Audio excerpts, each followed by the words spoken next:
My stepmom spent 20 years calling me the mistake, then found out I was the only one named in Dad's trust. She said it under her breath at first, just loud enough for me to hear but quiet enough that Dad could pretend he hadn't. At dinner parties, she'd introduce my half-brothers as my boys, and me as his daughter from before.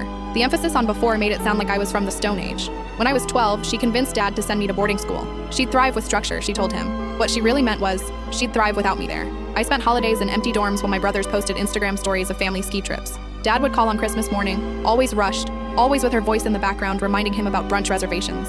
I worked 3 jobs to get through college because Dad's checks always came with conditions.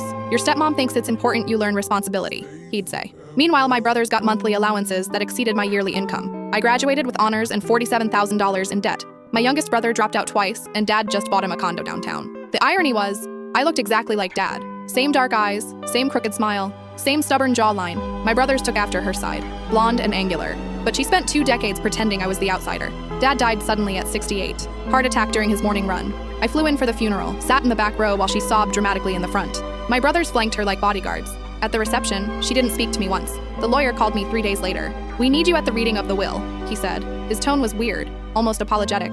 "It's important you're there." I assumed I was getting Dad's old record collection, or maybe his watch. Something small that wouldn't upset her. The conference room was cold. My stepmom sat at the head of the table in head-to-toe black, diamond earrings glittering. My brothers were checking their phones, bored. They already knew they were splitting everything. Dad had told them so. The lawyer cleared his throat. "This is somewhat unusual," he began. He looked directly at me. "Your father established a trust 8 months ago. The estate, including the house, the business holdings, and all liquid assets, go entirely to his daughter, Bryn." I'd never heard my name sound so loud. My stepmom's head snapped up. "What?" "There are provisions for the boys," the lawyer continued. "College funds that have already been distributed. But the bulk of the estate, approximately $4.7 million, goes to Bryn, along with full ownership of the company." The room erupted. My stepmom was screaming about mistakes, about lawyers being incompetent, about Dad not being in his right mind. My brothers were demanding to see the documents, and I just sat there, frozen, while the lawyer slid a sealed envelope across the table to me. "Your father left this for you," he said quietly, "to be opened privately." I waited until I was back in my hotel room.